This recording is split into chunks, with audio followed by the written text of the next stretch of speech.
চাইলেন হুজুরের কাছে। শুনুন, আপনার বাপের জন্য আপনি দোয়া করার চাইতে আমার মতো 14,000 মোহাম্মদ আলী আর 1414 জন মোহাম্মদ আলীকে দিয়া দোয়া করানোর চাইতে আপনার মা বাবার জন্য আপনি সন্তান দোয়া করলে এর সওয়াব অনেক বেশি হবে, লাভ অনেক বেশি হবে। কথা ঠিক কিনা? তাই বাপের জন্য আপনি দোয়া করার চেষ্টা করবেন। বলবেন হুজুর আমরা বাঙাল মানুষ পারি না, এই জন্য না হুজুর দিয়া দোয়া করাই। ফরজ নামাজ শেষ হলে পরে যদি হুজুরের দোয়া করতে দেরি হয় অথবা না করে, হুজুরের 14 গোষ্ঠীর চাকরি একসাথে যায়। কথা ঠিক কিনা? শুনুন, মুহাম্মদুর রাসূলুল্লাহ সাল্লাল্লাহু আলাইহি ওয়াসাল্লাম থেকে ফরজ নামাজ পড়ার পরে বহু দোয়া বর্ণিত আছে, বহু হাদিস বর্ণিত আছে। আল্লাহর নবী ফরজ নামাজ শেষ করে আয়াতুল কুরসি পড়তেন, আল্লাহু লা ইলাহা ইল্লা হুয়াল হাইয়ুল কাইয়ুম। যে আয়াতুল কুরসি আপনারা অনেকেই জানেন।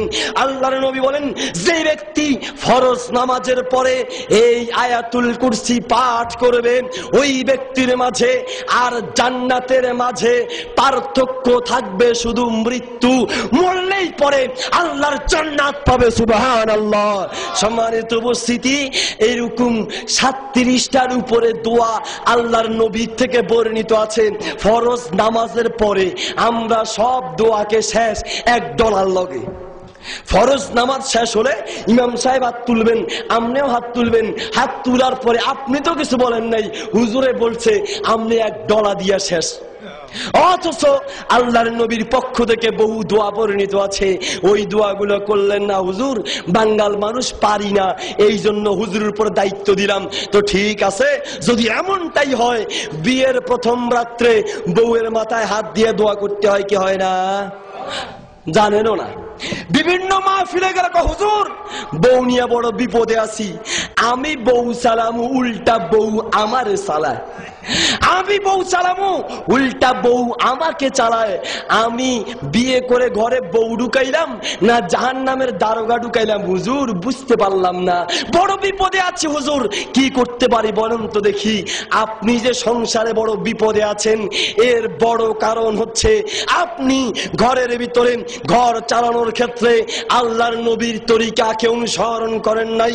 বিয়ের প্রথম রাত্রে একটি দোয়া আছে, যেই ব্যক্তি স্ত্রীর মাথায় হাত দিয়ে এই দোয়াটা পড়বে তারা স্ত্রী দিয়ে কষ্ট পাবে না। দোয়াটা কি বলবো? জোরে বলেন। বলবো?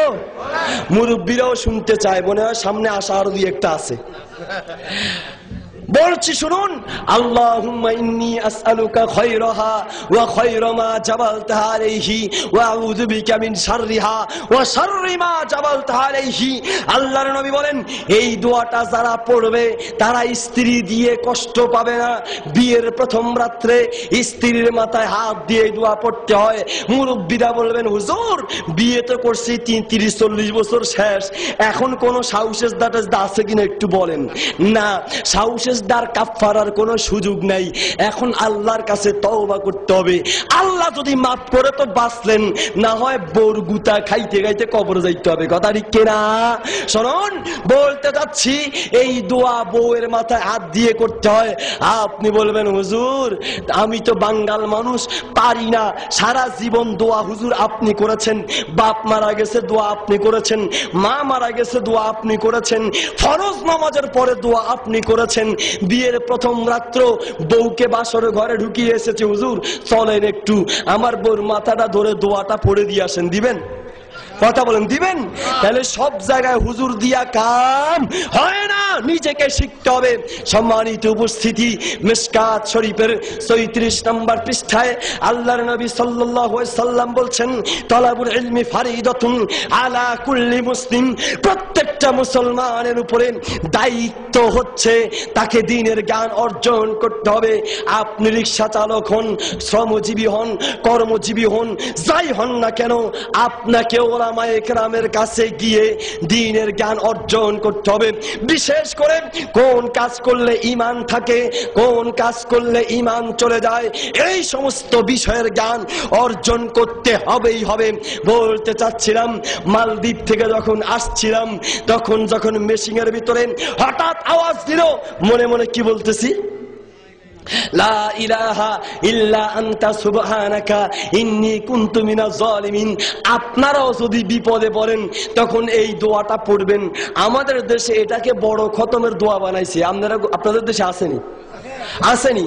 বড় আশ্চর্যের ব্যাপার, 40 জন হুজুর নিয়ে আসে। হুজুর 40 জন হুজুর এসে এবার এই খতম পড়ে। খতমের ভিতরে কি বলে? লা ইলাহা ইল্লা আনতা সুবহানাকা ইন্নী কুনতু মিনাজ জালিমিন। আল্লাহ আপনি ছাড়া কোনো মাবুদ নাই, ইন্নী কুনতু মিনাজ জালিমিন, আল্লাহ আমি জালিম, আমি জালিম। 40 জন হুজুর গেল, 20 জন বা 10 জন, যেই কয়জন গেল, যারা খতম পড়তে গেল এই আলেমরা নামাজ পড়ে, দিনদার, ফরেজগার, মুত্তাকি, তাহাজ্জুদ গুজার মানুষ, সবাই বলল আল্লাহ আমি জালিম, আমি জালিম। আর যে বেড়া খতম পড়াইলো, হুজুর আপনারা খতম পড়েন, আমার কাম আছে, আমি একটু আসি। যারা জীবনে গুনাহ করে না, করলেও তওবা করে, দিনদার ফরেজগার মানুষ, ওই হুজুরেরা নিজেরা বলাইলো ইন্নী কুনতু মিনাজ জালিমিন, আল্লাহ আমি জালিম, আমি জালিম। আর যে বেড়া কোনো অন্যায় করলো, যে বেড়া পাপ করলো, ওই বেড়া ভেগে চলে গেল, ওই বেড়া আলিম, আর হুজুরেরা জালিম হইল। নাউজুবিল্লাহ বলেন। বড় আশ্চর্যের ব্যাপার। পায়খানা করলো কে? পানি খরচ করলো কে? অন্যায় করলো কে? খতম পড়লো কে? বলেন। শুনুন, বলতে চাচ্ছিলাম এই লা ইলাহা ইল্লা আনতা সুবহানাকা ইন্নী কুনতু মিনাজ জালিমিন আপনি বিপদে পড়ে আপনাকে পড়তে হবে, মানুষকে দিয়া নয়, হুজুর দিয়া নয়, আপনাকে পড়তে হবে। বিপদে পড়ে লা ইলাহা ইল্লা আনতা সুবহানাকা ইন্নী কুনতু মিনাজ জালিমিন পড়ছি।